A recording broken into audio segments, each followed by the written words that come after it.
Good afternoon, everyone, and welcome to the webinar on long-short equity funds. Today, myself and my colleague Nalin Moniz will walk you through certain basic and intermediate concepts of hedge funds. And more specifically, we will talk about long-short equity funds in the Indian context. Hedge funds are a recent addition to the Indian investment landscape when SEBI introduced the AIF regulations in 2012. Prior to 2012, alternative investment strategies that involved public equities were limited to long-only portfolios on the portfolio management services platform and one-off offerings from brokerage houses. Today, we will focus on long-short equity portfolios offered on the Category 3 alternative investment platform. These funds collectively have almost 10,000 crores or more of assets under management today. So let's start by understanding what are long-short funds and what do they essentially do.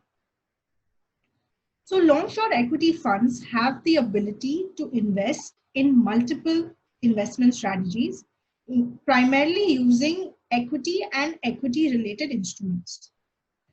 These typically include going long stocks that are expected to do well, going short stocks that are expected to do poorly, participating in non-market linked opportunities like arbitrage, special situations, pair trading, etc., and using dynamic asset allocation approach across these strategies. For the next section, I will hand it over to Nalin, my colleague, who will explain the investment case for long-short funds.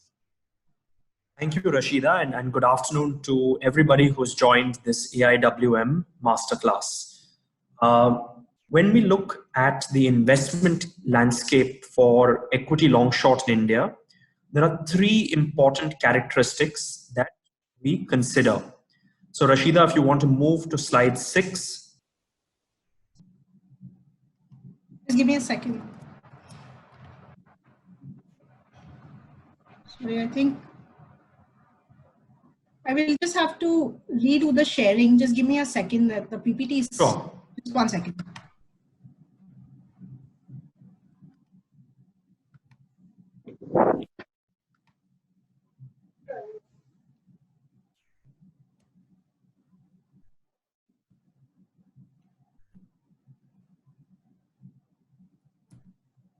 Oh, sorry. Move to slide 6. Yeah. Perfect. Thank you, guys. Apologies for that.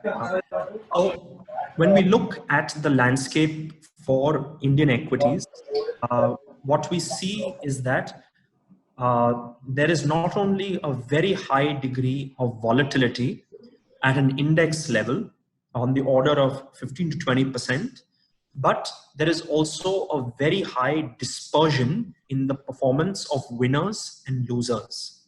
When we look at the Nifty as an indicative subset, the spread between the top 25 and the bottom 25 stocks in any year is on the order of 20 to 25%. And there is an apparent pattern between winners and the losers in each of the calendar years, as you can see from the table below. Rashida, you want to move to the next slide? Perfect. The same pattern is also true at a sector level. What you see in this grid is the performance of 9 major sectors that make up the index over the last 10 calendar years and their performance. The graph looks random, and that is actually the way it is because the winners and losers among sectors rotate from year to year without any pattern. And it is this volatility that a long-short fund attempts to exploit. Rashida, let's move to the next slide. last two slides covered the fact that prices of stocks are volatile. But one of the interesting insights is that the performance of businesses is very consistent.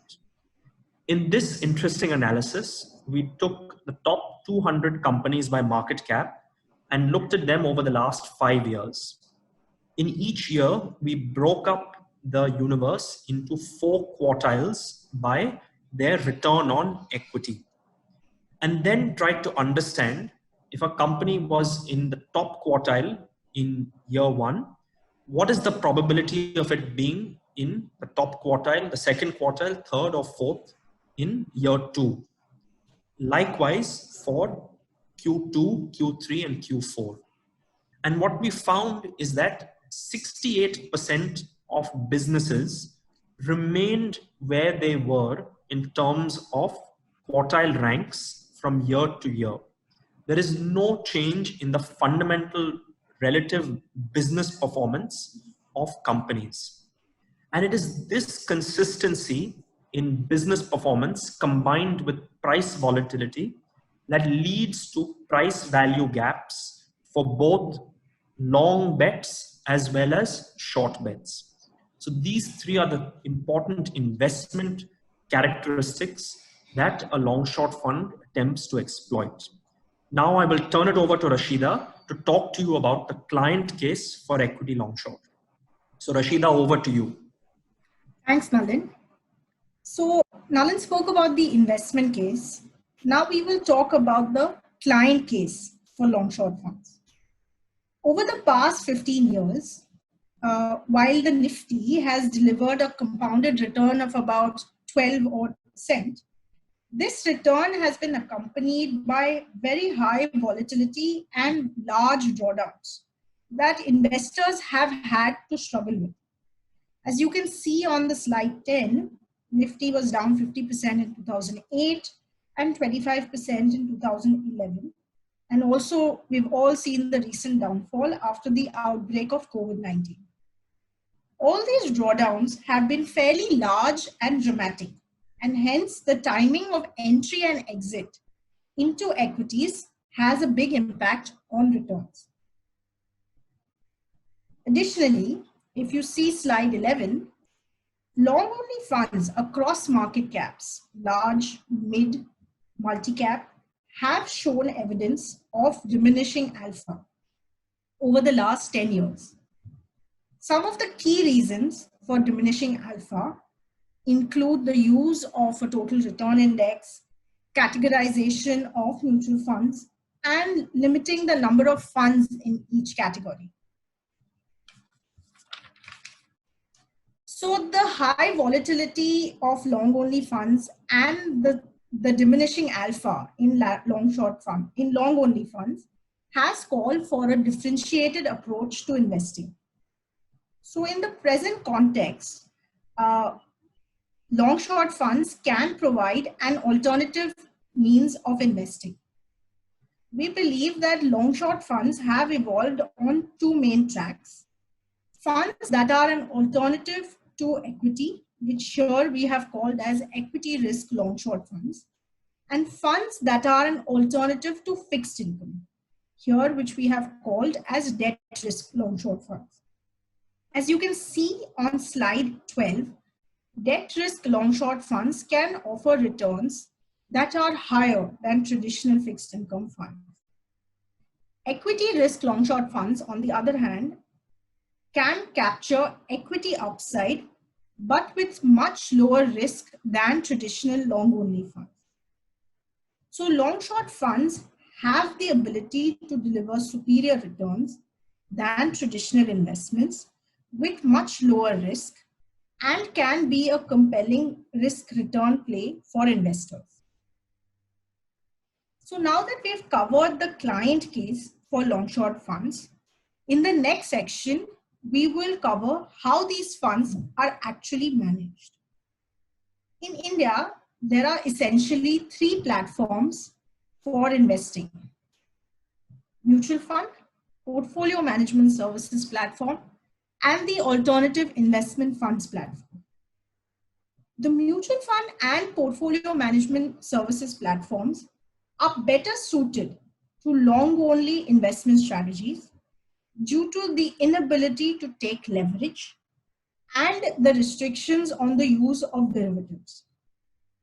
The AIF platform, on the other hand, provides three tools that enable long-short funds to operate on this platform: flexibility in asset allocation, the ability to short, and the ability to use leverage. So flexibility means the ability to vary the percentage of debt and equity in the portfolio and the asset class mix without any constraints. AIFs have the flexibility to reduce exposure dramatically when markets are bearish, and the freedom to increase exposure when you see an upcoming opportunity in the equity markets. The second aspect is the ability to short. Shorting is done through index and single stock futures. This can be used for hedging or to express bearish views on individual stocks. Within AIFs, Category 3 is the only asset management vehicle that allows the use of leverage. SEBI has capped the amount of leverage at 2 times with detailed guidelines on the calculation and reporting of leverage. Funds typically use leverage to reduce risk through hedging and rarely to amplify risk by taking outsized positions. So by putting all of these three aspects together, long-short funds have the tools to pursue flexible investment strategies that can result in attractive risk-adjusted returns and a very interesting client proposition. So moving on to slide 15, we here can see the growth of Category 3 alternative investment funds since 2012. Over the past 8 years, Cat 3 AIFs have garnered about 48,000 crores of commitments, and category has grown as 25% CAGR over the last 3 years. The number of AMCs acquiring Category 3 licenses has also risen over the last few years, and that currently stands at about 125. The average fund size in this space is close to 200 crores, which is also reasonably large. On slide 16, we have some of the key industry players in the Category 3 long-short space. The dramatic growth of the Category 3 AIF industry shows that there is tremendous investor demand for these funds. So moving on to the next section, we'll delve a little more deeper into the anatomy of a long-short fund. Unlike a long-only portfolio, the capital allocation and exposure is not the same in a long-short fund, primarily because of the use of derivatives. So let's go with a simple example as given in slide 18. Here we explain the exposure and capital allocation for debt risk funds and equity risk long-short funds. Debt risk long-short funds have a large portion of their assets invested in fixed income or cash. So here, as you can see in the slide, it's almost 90%, with only 10% of their assets in equity or equity derivatives. Equity risk funds, on the other hand, have a larger amount invested in equities, which here in this example is almost 80%, with the balance invested in fixed income or cash, which then is used to take derivative exposure.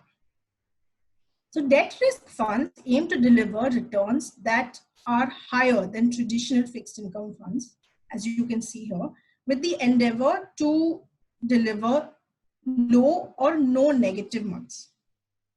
Equity risk funds, on the other hand, aim to capture equity upside with higher target returns, but much lower risk than traditional equity long-only funds.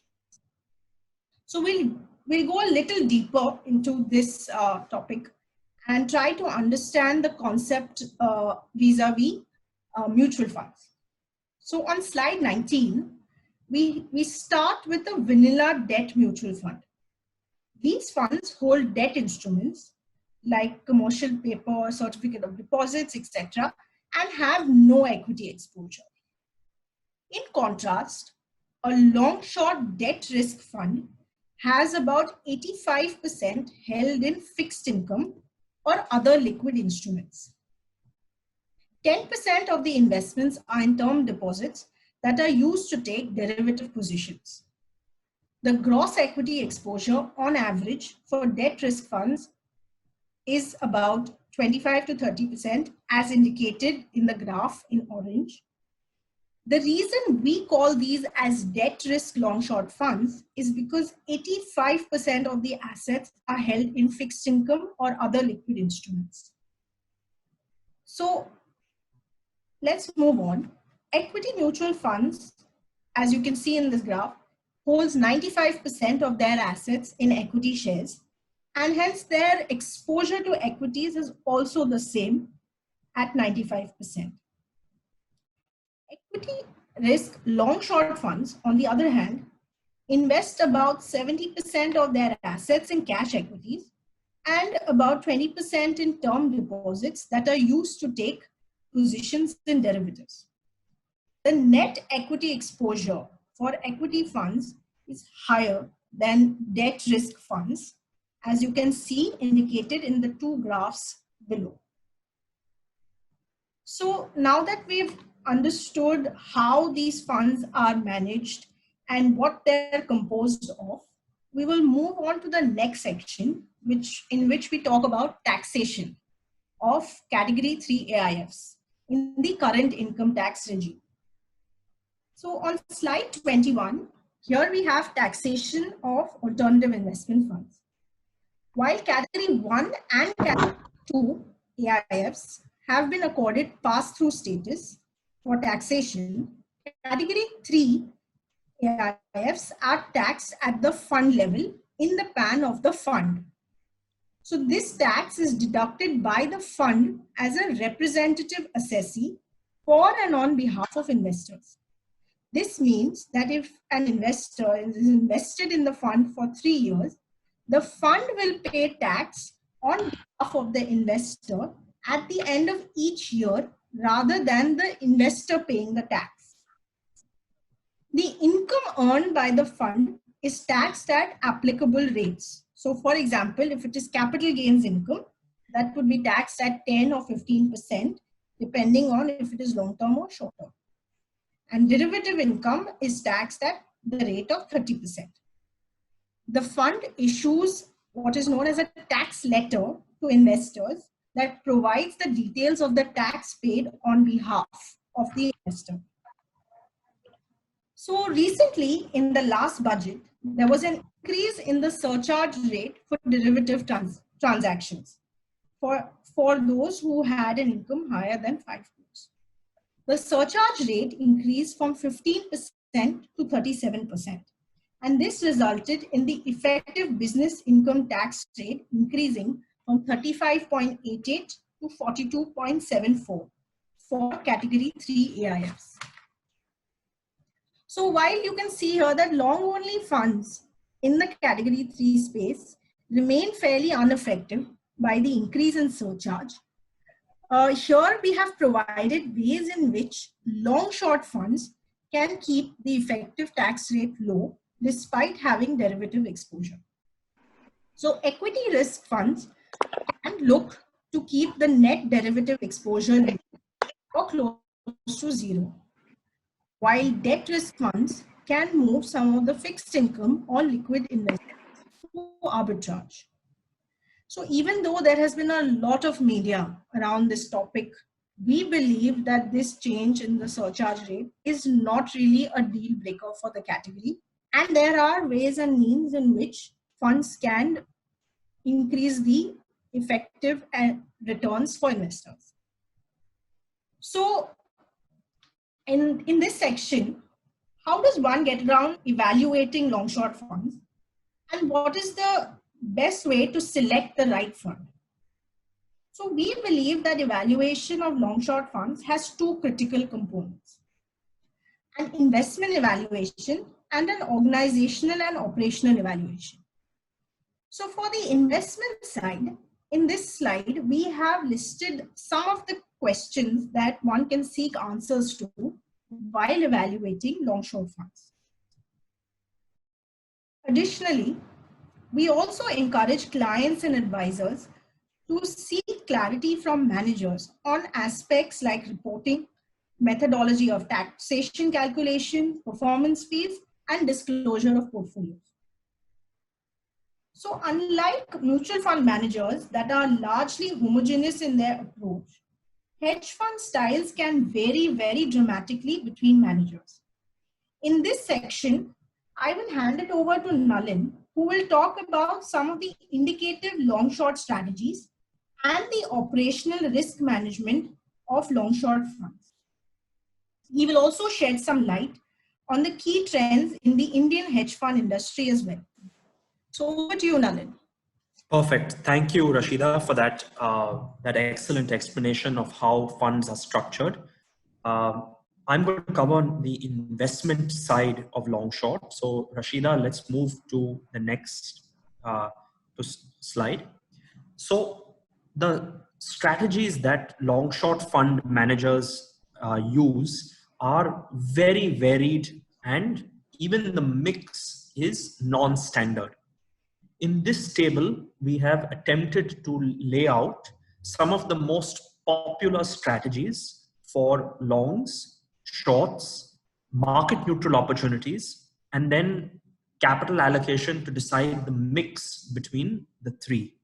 Let me at the first outset say that this is not indicative of anything that Edelweiss is doing, nor are the example trades indicative of opportunities that are present today.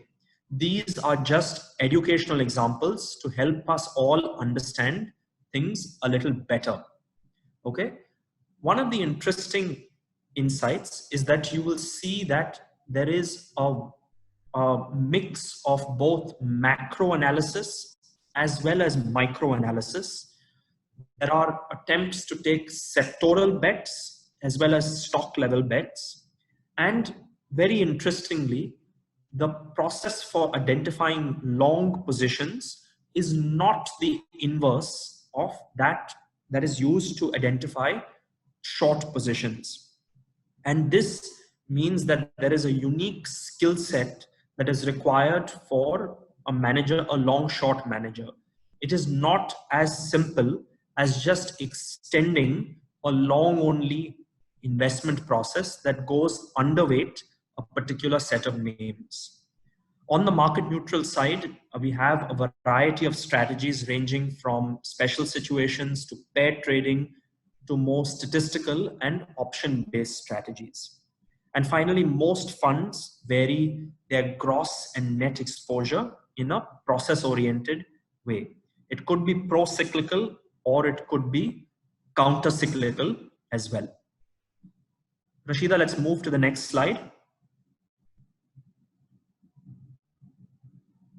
So one of the common questions that I get when I speak to people that want to enter the long short equity space is, how do I move strategies that I'm running very successfully for my own money or on a proprietary basis to a fund format with clients?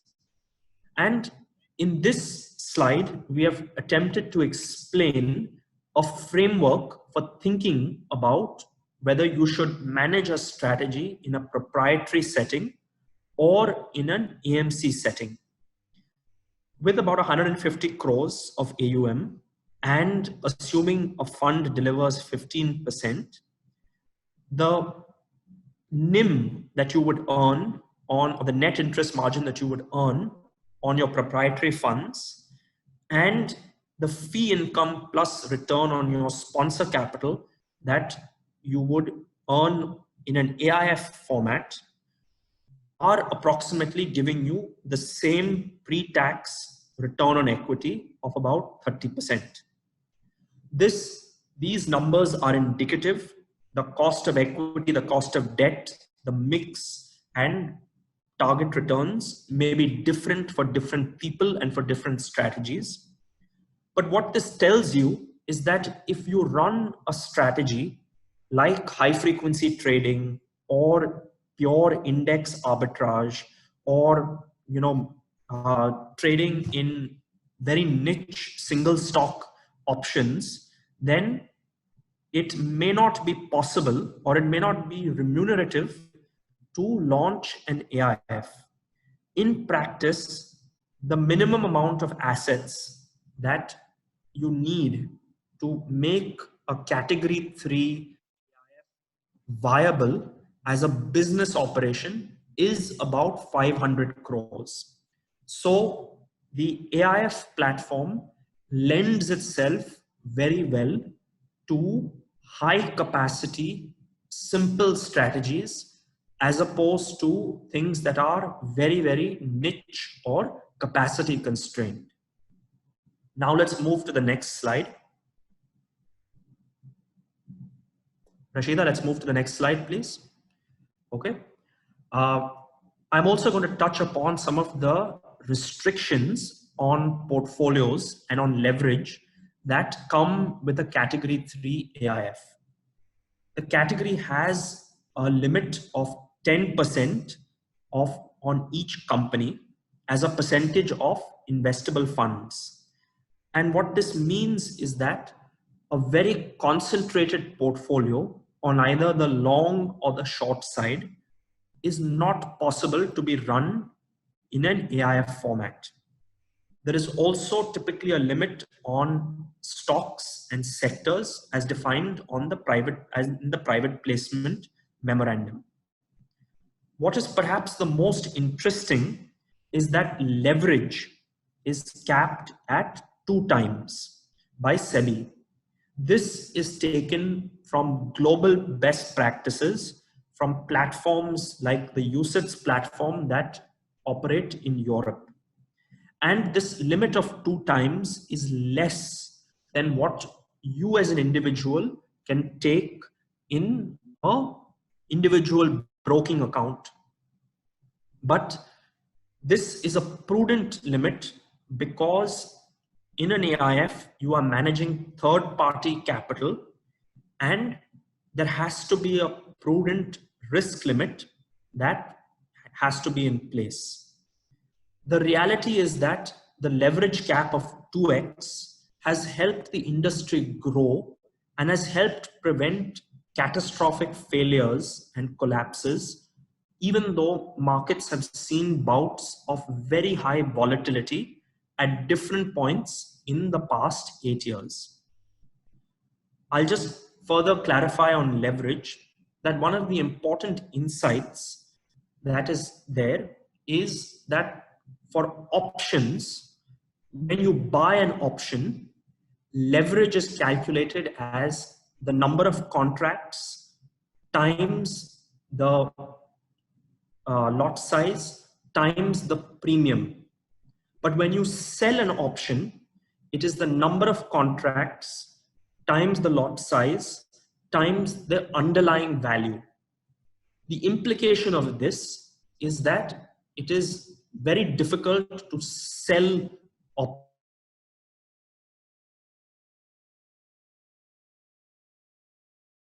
the AIF without breaking the 2x limit. And this eliminates the use of certain gamma short or selling volatile strategies that are involved in selling volatility or option arbitrage strategies like box trading and butterflies. Okay, let's move to the next slide, Rashida.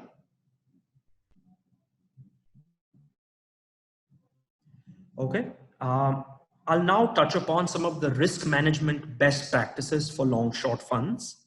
And this can be broadly broken up into investment risk and then operational and organizational risk.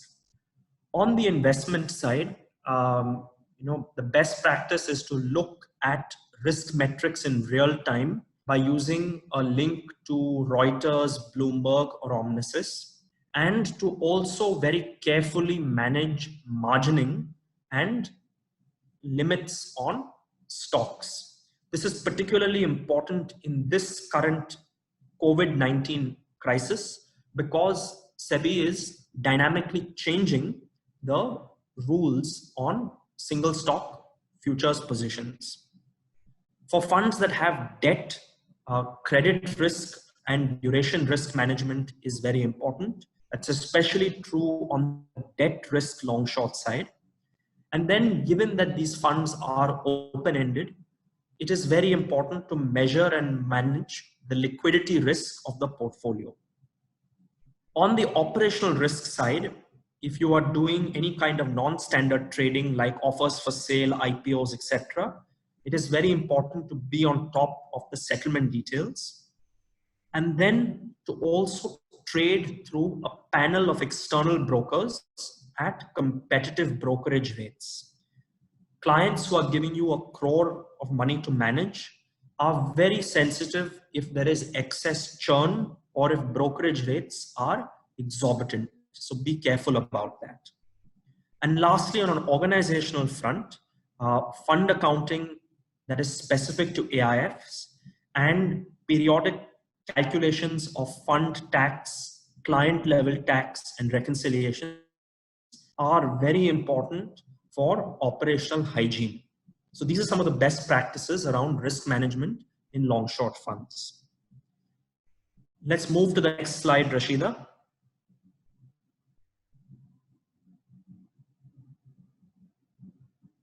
Rashida, let's move to the next slide. Okay, so now I'm going to touch upon some of the key trends that we see emerging in the long short space in the future. And I'm going to break it by trends in investments, trends on the client side, and trends on the regulatory side. First, on the investment side, one of the strategies that hasn't caught on as much as it should has been quantitative investing, either using some kind of machine learning or fundamental factor models. And we think that there could be a space in the debt risk long short side for equity market neutral portfolios that are run with quantitative models. On the equity risk side, one of the concepts that's very popular in global markets is 130-30, which involves taking 130% of AUM as long positions and then minus 30% as short positions. The beta of this fund is still 1, but you are only enhancing the stock selection ability of the manager. And lastly, we also see a new category of long short emerging, which is more uncorrelated strategies. This could be something like managed futures, which does trend following on stocks and indices, or funds that combine both equities and commodities in a multi-asset framework. So these are 3 trends on the investment side. Now, on the client side, we see 3 big trends. The first is the rise of aggregators like PMS AIF World, PMS Bazaar, and PMS Cart. And these are players that are collecting and publishing everybody's returns on a monthly basis. They provide an ecosystem for the AIF industry, and it makes access to information far more democratic. We think aggregators will play the same catalyst role in the AIF industry like Value Research and Cafe Mutual and other aggregators have played in the mutual fund industry. We also see a greater demand for transparency on fact sheets, moving away from things like model portfolio and gross returns to the reporting of net returns, the reporting of attribution, and full disclosure of all holdings. And lastly, because this is a fund format and you are talking to an HNI audience, people want ease of experience in terms of onboarding and accounting. This could mean the use of CVL KRA for KYC, online statements, and automated reports around client statements and taxation every single month. Lastly, Rashida, I'll cover regulatory trends. The first and the biggest trend that the entire industry has been working on is pass-through taxation versus fund level taxation.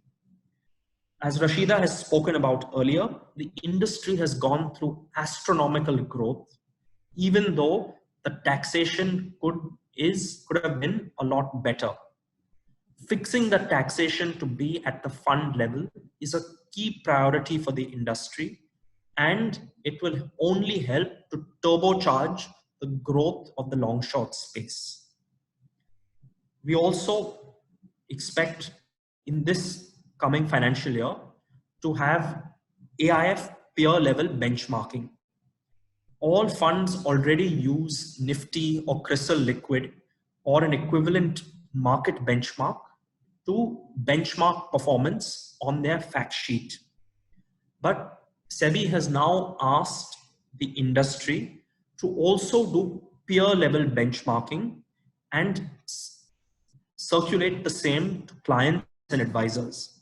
What this means is that these categories of debt risk long short or equity risk long short will get firmed up, and there will be a standardization of fund characteristics and strategies over a period of time. And lastly, commissions will be disclosed and direct plans will be introduced. These are best practices that wealth managers and top clients have adopted, and there is no reason for this trend to not also emerge in the AIF space. So with that, I'll pause and I will turn it over to Forum, who will collate your questions for Rashida and me. I thank you once again for listening to me patiently and listening to Rashida patiently. We are here to all questions, so please put them in the chat window. And we will be sharing this presentation for your reference after this. Thank you, Nalin. To you. Yeah, thank you, Nalin, and thank you, Rashida. So everyone, please, if you have any questions, please post it on the chat box. We will take the questions one by one. So I think there was one question. Is there any chance we get more negative returns? So there is always a risk of loss in any fund. Past performance is not indicative of future returns. And that is true even for the long short equity category. Yeah, any other questions? I think people are typing. Can you please share details on the taxation status as to how the same is managed at 20 to 22%? Right. Rashida, you want to take that question? Sure, Nalin. So typically in equity risk long short funds, the portfolio is comprised of two portions. One is the long only portfolio. So here you will typically hold cash equities that will attract capital gains taxation. And then there is a second portion, which is your derivative exposure, which you will use to take short positions or arbitrage positions, which will attract business income taxation.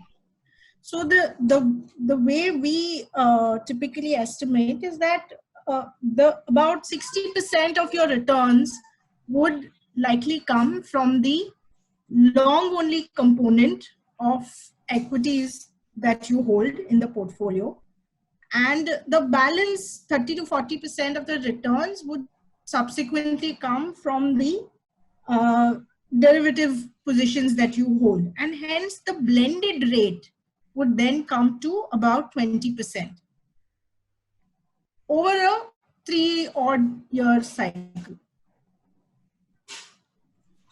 Okay. The next question is from Jaydeep. How does the AIF3 leverage actually take place? Does the AIF borrow external sources, and how? Right. So I'll take that question, Rashida. So category 3 AIFs do have the ability to borrow, but the primary source of leverage is through the use of futures and options. Now, specifically in today's context, if I want to take 100 rupees of exposure in, let's say, Reliance, right? I can do one of two things. I can either buy 100 rupees of Reliance in the cash equity market and spend 100 rupees, or I could go long 100 rupees worth of Reliance in the single stock futures market. And this would require about 30% as initial margin. So what you can see is that futures in this case allow you to take up to 3 times leverage with the same amount of money. Okay. So the next question is from Varun. Could you walk us through the tax structure using an example? Rashida? Yeah, so you want me to walk through the tax structure using an example? Yes. So we'll start with equity risk long short funds. As I said, the equity risk long short funds have about 70 to 80% of the portfolio in long only equities, which would attract taxation at the capital gains rate. So assuming these are long-term positions, you would pay effectively 10%, which is the long-term capital gains rate. So say on 100 rupees, I made a return of 20%, of which 15% is from long only portfolio, right? So 15% into the 10% tax rate would give me the tax on the long only component of the portfolio. Okay. Then I have the derivative positions. So of the 20% return, I have 5 rupees that I have made from your derivatives positions, right? That I will have to pay tax at the 30% maximum marginal rate, and with surcharge and cess that comes to about 42. So 5 into 42. So I would pay business income on the derivative exposure. So that's about 2 rupees. And the capital gains was 15 into 10%. So about 1.5 rupees. So the total tax I'll be paying is about 3.5 on a return of 20 rupees. So 3.5 divided by 20. So about 17-18%. So that's how we would calculate the taxation on an alternative investment fund. This example that I gave you was for a was for an equity risk fund. On a debt risk fund, it would be sort of the reverse, where there would be more business income and less capital gains or equity income. So the tax rate would be slightly higher there. And this all would be paid by the fund itself on behalf of the investor. Okay. The next question is from Nishit. What should be the asset allocation in long short funds? So 2 parts. One, forum, typically this long short category may be between 10 to 20% of a client's overall equity asset allocation, and the fund itself will have a mix of cash equities or fixed income, as the case may be, and derivatives, as outlined in the presentation. The mix within the fund will be either, tilted towards the equity side if it is equity risk, or towards the fixed income side if it is a debt risk long short fund. Okay. So the next question is about the 3 aggregators you mentioned. Can we get empaneled with these aggregators for AIF business? I think. Yeah. Yes, we can. So you can connect offline and we can connect you to them. The next question is from Sanjay. Can you throw some light on recent fallout of Fund House who returned money and closed their operation? I'm sorry, I'm not aware of anybody. If there is a specific name, then I'm happy to address that. Otherwise, okay. I'm not aware of anything. Okay, the next question is from Hitesh. Why are the returns, post-tax returns, just coming close to 3 to 4% in most AIF? So this will have to be, so again, we'll have to look at it as to what the mandate of the fund is. If it is a debt risk long short fund, then the mandate of the fund is to give you debt-like returns. And in this environment, where you have a lot of credit defaults and other such issues on the debt mutual fund side, 4 to 5% post-tax, post-fee is actually very respectable as a outcome. On the equity risk side, remember that we have been through a very, very sharp market correction in March and over the course of the last year. So one has to see returns in that context. Okay. Next question is from Rabia. In your view, how will the abolishment of DDT impact the returns? Rashida, you want to take that? On DDT. So so currently AIFs pay 10% on dividend income, right? And usually dividend income is about, 1% or 2% at the maximum of the total portfolio return. Now that dividend will move to full tax rate, so 30%. For AIFs, and hence there will be a slight increase, but it won't materially impact the overall tax rate for investors in AIFs. Okay, thanks. The next question is from Manoj. Ideally, at what time horizon should one see for investing in this type of fund? Rashida, take that. Yeah, so typically, if they're more of a debt risk sort of long short funds, those funds, the time horizon usually is about 1 to 2 years. Equity risk long short funds have a slightly longer time horizon. So there one should look at least a 3-year sort of time frame. Next question is from Sailesh. What has been the historic returns in the AIF category in India? Is the alpha generation better than long only funds? Right. So if you reach out to any of the aggregators, they can give you the entire industry returns by player. Okay. So there is one query from Mr. Vinayak. He wants to see like slide number 27. He has some query. He wants you to explain slide number 27. So 1 second.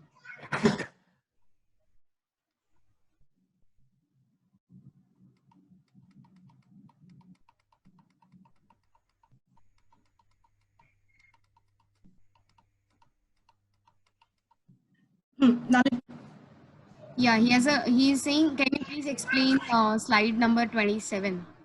Right. So the important takeaway from this slide is that if your strategy is very highly capacity constrained, then it is not going to make business sense on an AIF format. You are better off running it by yourself in a proprietary or a brokerage account. This example walks you through an example where you have 150 crores of AUM and the strategy delivers a consistent 15% return. In practice, the break even is about 500. Okay. Somebody can connect with me separately offline to walk through this math, but understand that if your strategy is something like high frequency trading or statistical arbitrage or, very niche single stock option trading or micro caps where you cannot take 500 crores of AUM as your capacity, then you should not even attempt to build a AIF category 3. So that is the most important takeaway. Okay. So the next question is from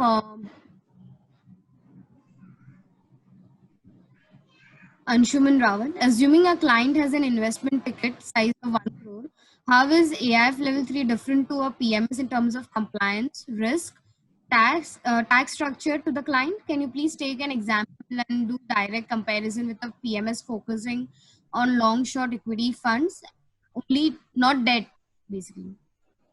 Rashida, you want to explain PMS to AIF? Yeah, sure. So an investor who invests in PMS typically, so PMSs, just to start with, usually invest only in long only cash equities and don't do derivatives, primarily because you're not allowed to take leverage in PMS. Okay, so that's the first difference. Second important thing in a PMS portfolio is because it's only long only equities, it will typically be a portfolio that holds concentrated 20 stock or a 30 stock portfolio of cash equities. AIFs, on the other hand, can do multiple trading strategies. So apart from long only, they can do investments in derivatives, etc. On the regulatory side, for a PMS client, you are required to open a demat account, and all holdings are held in your name in that demat account, right? Whereas on an AIF side, because this is a fund format, all the investments are done in the fund's name, and hence each investor gets units of that fund. Okay. From a tax standpoint, PMS, because all the holdings are in the name of the investor, tax has to be paid by the investor himself on all the income earned in that portfolio. So PMS portfolio managers typically provide a capital gains statement that gives you the details of the gains and losses, and the client has to pay the tax. In an AIF format, the fund pays the tax for and on behalf of the investor. So that's from a tax standpoint. So we spoke about investment standpoint, we spoke about regulatory, and then we spoke about tax. So Forum, is there anything else that? No. So should we move to the next question then? Sure. Yeah, the next question is from Akash. Are we expecting any regulatory classification for AIFs based on strategy for benchmarking and comparison, or is it the industry moving in that direction?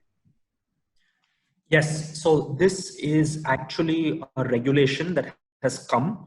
It has only been delayed because of COVID-19, but we expect this classification to come in the course of FY21. Okay. The next question is from Anisha. Please explain the expense structure of long short funds considering client is investing 1 crore. Sorry, could you please repeat that? Sure. The question is, please explain the expense structure of long short funds considering client is investing 1 crore. Rashida? Oh, sure. You want to take that? Yeah. So in an AIF, there are typically two sets of fees that an investor pays. One is a management fee. So this is usually between 0.5 to 2% of the average assets under management, right? And this is a fixed fee that is paid on a monthly basis or a quarterly basis. In addition to that, there is a performance fee, which is usually about 15 to 20% of all profits above 10% or a hurdle that is defined by the investment manager. So these are the typical fees of an AIF. Yeah, thank you. Next question is from Srinivas. How has been the performance of AIF funds during the recent market downturn? How did the hedging work? Right. So actually in the month of March, category 3 long short funds have done exceedingly well. The average, most funds were down on average about maybe between 4 to 8% in a market where the Nifty was down 23 and the the broader mid cap index was down 30. So it's worked very well. Okay. So the next question is from Pratik. Assuming that the span plus exposure margin for Nifty is 1 lakh, what is the maximum position size can an AIF take in futures for 1 crore? So you are limited to 10% of AUM and 10% of investable funds actually, which is AUM, which is capital commitment minus expenses as your maximum exposure. Yeah, thank you. Next question is from Vishal. What's the scope of Cat3 AIF in India? So this is a very exciting space, and one of the reasons we are doing this webinar and we have had almost 200 people on this recording is because this space is growing very, very fast, and it is one of the biggest growth vectors in the Indian asset management industry. Thank you. So next question is again from related to Cat3 AIFs. In case of Cat3 AIFs, the investor will not have the flexibility to set off capital gains against losses for equity transactions or debt. Is that correct? Rashida? Yeah. So losses on short-term side can be offset against long-term capital gains, right? But if you have losses on the derivative side, that you may not be able to offset against capital gains. Okay. Okay. So next question is from Anisha. Please explain 130 by 30 strategy and the operational challenges in the same. Right. So 130 by 30. So in a traditional equity mutual fund, if I invest 100 rupees, then the fund manager can only take equity exposure to the extent of 100 rupees.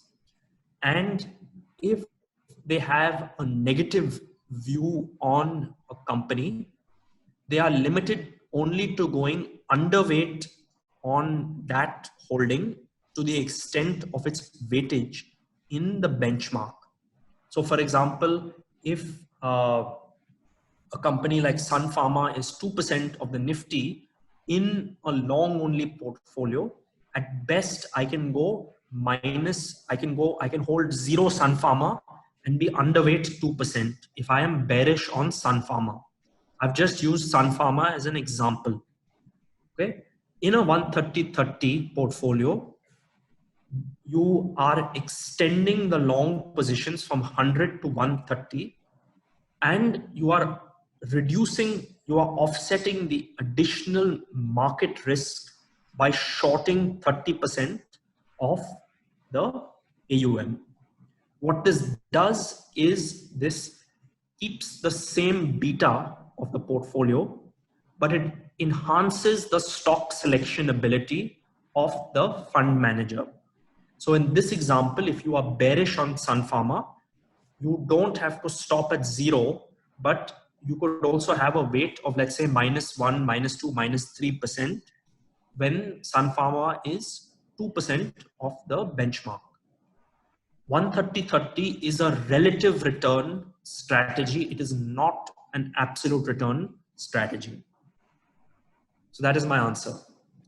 Okay, thank you. Next question is, what are some of the metrics used to perform risk analysis on fund level?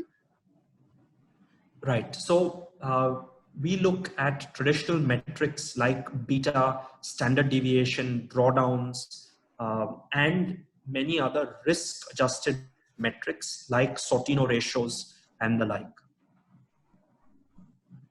Okay, the next question is exposure to derivatives calculated end of day or intraday and reported? So the leverage has to be reported every single day, but in a SEBI audit, what you will see is that the leverage restriction of 2 times has to be adhered to at all points in time, including intraday.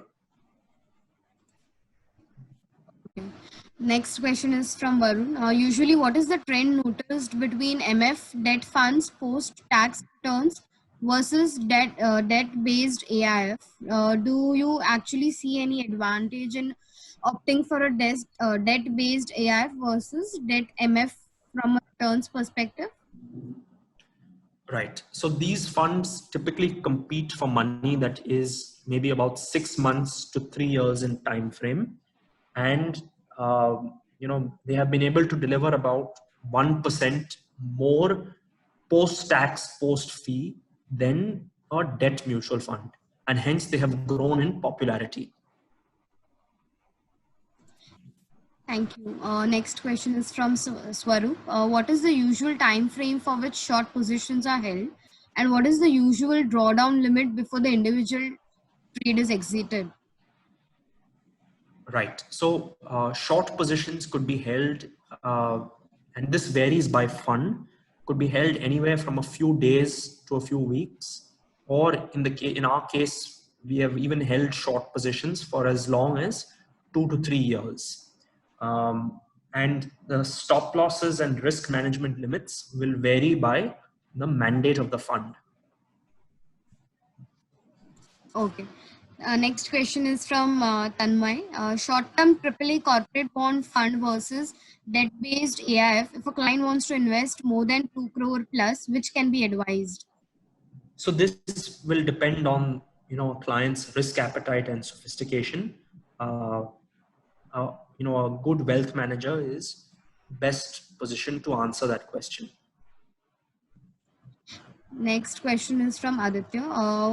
Where do you see the future of hedge funds in India? Will there be more funds or decline in growth can be seen? So we think that this is a sunrise sector and a sunrise opportunity. We are just getting started, even though the industry is 8 years old. Over a period of time, we think that the long short category will have maybe 10 to 12 really large players who each manage, maybe 10,000 to 15,000 crores in this strategy. And this trend will probably take place over the course of maybe 5 to 10 years. Okay, thank you. Next question is from Sanjay. As per slide 27, if AIF is less than 500 crore, it is not sensible to go for AIF? Yes, that is our recommendation. That if it doesn't mean that you need 500 crores on day one, but if the peak capacity of your strategy is less than 500 crores, then you're better off managing it on your own for your own money. Thank you. Next question is from Sulabh. AIF Cat 3 registrations have slowed down a lot after the increase in surcharge last year. How do you see growth of AIF category 3 going forward? So we haven't seen a slowdown actually. If you look at the graphs carefully, the growth of both AUM and registrations has been secular across years and across market cycles. Thank you. On another question is on slide number 27. Can you please explain how the cost of funds is calculated at 7.5%? Right. So we have made some assumptions, and again, this is not a precise calculation. This is an indicative calculation and a framework to explain a concept on capacity. Okay. We have taken a 3:1 debt to equity ratio and the cost of debt at 10%. So 10% times 3 divided by 4 gives you 7.5. That is the pre-tax cost of debt. And obviously in equity, you don't pay anything. So there is no cost of equity. Thank you. Next question is from Vishal. Any view related to fund administration work of Cat 3 AIF in India? So all category 3 AIFs need to have a custodian mandatorily. And if you are interested in entering this space, Edelweiss is a market leader in the custody business. So I would encourage you to reach out to our custody team to help you get set up. Next question is from Lakesh. Indian private equity and venture capital investments in 2020 are expected to crash by up to 60% due to COVID. Your view on it and the key challenges in this market and action to be taken to overcome them. Right. So this is a masterclass on long short equity funds. So let's limit the questions to this rather than, we can sure. talk about this offline, but let's limit it to long short equity. Okay, sure. Next question is related to tax statement. So when you look at the tax statement filed by the AIF, do you see every transaction and tax paid by the AIF on the fund level? No. Yeah, so I'll take that. So it's not like PMS where you see every transaction. The tax statement essentially gives you the your share of capital gains income and your share of business income. And then it just tells you the total amount of tax that has been paid on your behalf. That's it. Yeah. Next question is from Dhiren. Do long short funds indulge in scalping and jobbing strategies on intraday basis, or they use algo trading for the same? Right. So this is exactly what I was trying to highlight on slide 27, which has received so much discussion, right? Scalping and, very, minor market making is a capacity constrained strategy. It's something that cannot absorb 500 crores of capital. And hence, this is something that long short funds do not indulge in. Okay.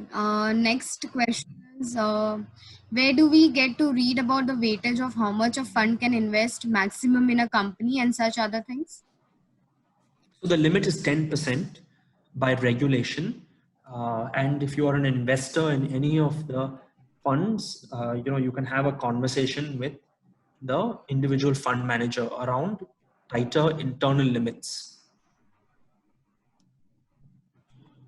Next question is from Ram Prasad Murthy. As far as debt is concerned, do you have to restrict to the ratings? You don't have to restrict to rated debt, but in practice, people will not give you money if you are investing in unrated papers. Thank you. And next question is from Varun. Stocks in long and short are mandatorily same at some point of time or different? Are we going beyond Nifty 50 stocks for short position? Yes. So by definition, a long short fund has different positions on the long and on the short side, and it's extended. Well, it is not just limited to Nifty stocks or the F&O universe if you're going long. Next question is future of hedge funds in India or need any certification for AIF? So you don't need any certification for AIF, and I think we've already made it abundantly clear that the future is very exciting and bright. Next question is, please explain double alpha, single alpha, and double splat, and which strategy is more prevalent in long short fund? Sorry, could you please repeat that question? Sure. So the question is, please explain double alpha, single alpha, and double splat, and which strategy is more prevalent in long short fund? I think we'll skip that question because I can't understand what that is. Maybe I can, if somebody wants to email me separately, I'll answer it. But question doesn't make sense. Okay, sure. The next question is from Venkat. Can you explain the pass-through status of Cat3 AIF, and also on the shorts, are you looking at broader markets or only at Nifty 50? Rashida, pass through. Pass through, yeah. So category 1 and category 2 have been given pass through status. That essentially means that the fund informs the investor about what his share of income is, and then the investor pays the tax on that income. The fund only deducts 10% TDS. And so suppose it's capital gains income, suppose it's short-term capital gains income, the fund will deduct 10% and the investor has to pay the balance 5%. Nalin, you want to take the second part? Next question. Okay, next question is, what is the most cash position on a long short fund by regulation? It's 10%. Okay, it is already, I think, answered. So there are two questions from Arjun. Advantages and disadvantages of having AIF in India versus setting up an FPI from, say, Singapore. And the second question is, what is the minimum level of AUM required to cover fixed costs, assuming 1 or 1.5% management fee? Right. So I'll take that question. First of all, if you are attracting money from Indian investors, then it will have to be through an AIF route, because investing in an FPI in Singapore that then goes and invests in India would constitute round tripping. So an FPI, a Singapore FPI and an Indian AIF actually cater to different market segments. The difference also is that a Singapore FPI doesn't pay tax on derivatives trading, but is paying tax on capital gains. So the portfolio has to be structured slightly differently. The minimum level, the second question was, what is the minimum level of an AUM required to make our fixed cost viable? And that is approximately 500 crores. Okay. And one question is, what is the minimum member in Cat3 AIF? There is no net worth requirement, but a sponsor has to put a minimum of, the maximum of 10 crores or 5% of the fund size as a co-investment. So in practice, you will need some amount of net worth to invest. Thank you. Next question is, will the taxation for hedge funds reduce in future, or will it get more stringent according to you? So it can only get better from here. And as an industry, this is the #1 topic that we are working with government and income tax on improving. I think this is the last question from Ram Prasad. Is the benefit? Perfect. So the question is the benefit of indexation taken? No, there is no indexation benefit. Okay. Okay, and I think one more last question. Two questions. Do you think there are ample fund managers in India who can manage a long short fund? I think there are, and it's just a matter of finding that talent. And I think as time goes on, there will only be more talent. Okay, so there are, I think, two, three more questions. So I'll just. Okay, so we'll take those 3 questions and then let's pause after this. Sure. So the one is, can you help with in which strategy does an AIF3 invest in? Is it using futures or taking equity positions? it is the whole use, the whole long short strategy is around the use of futures and options. Okay. Okay. And the second, as in the next question is, can you please elaborate on disclosures and risk return attribution on fact sheets in these funds? So this will vary from fund to fund. Okay. I think there is one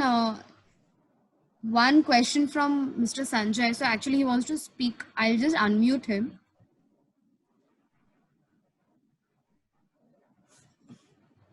Yes, so we can. Yeah. I'll just unmute it. He has some Let's take query. anything offline. Yeah. Thank you very much for excellent presentation. My question was for the default of fund house was about the India Nivesh. And they wind up their shop. So in the long only or long short, where they defaulted? Just I want to know and why it happened. So as we can guide investor accordingly. No, so there is no, there are no defaults, sir.